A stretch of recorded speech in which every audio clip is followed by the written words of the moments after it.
Bleach TYBW really starts with Soul Society acting like they have everything under control.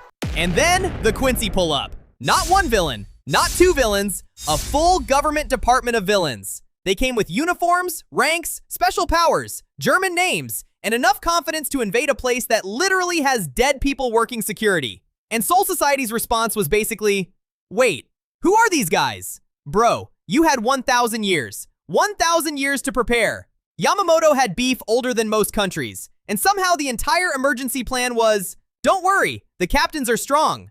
That is not a plan. That is vibes. Then the Stern Ritters start stealing Bankai, and suddenly everyone is shocked. Like, bro, you are fighting enemies called Quincy. Their whole personality is stealing spiritual energy. Why are you surprised they downloaded your final move like a free mobile game? Byakuya pulls up all elegant and calm. Then 5 minutes later, he's getting folded by his own Bankai. That's not a fight. That's identity theft with violence. Meanwhile, Ichigo, the one guy everyone is clearly waiting for, is not even there. The main character is stuck somewhere else while Soul Society is getting turned into a deleted scene. Every captain is fighting for their life. Buildings are exploding. People are screaming. And Ichigo is basically in anime traffic.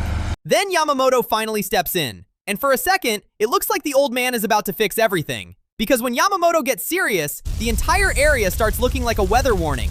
Bro didn't activate Bankai. He activated climate change. Everyone watching was like, okay, finally, adult supervision. But then Yuhava shows up and says, nice Bankai, mine now. And just like that, Soul Society's emergency plan gets stolen too. At this point, the captains are confused, the lieutenants are traumatized, and the walls have taken more damage than the villains. Then Squad Zero arrives, and you think, okay, these must be the real professionals. They come down from the Royal Palace with the energy of premium DLC characters. They're mysterious, they're powerful, they're dramatic. And for 5 seconds, it feels like Soul Society finally called customer support. But even that gets worse, because in Bleach TYBW, every time someone says, now we're safe, the story immediately says, no you're not.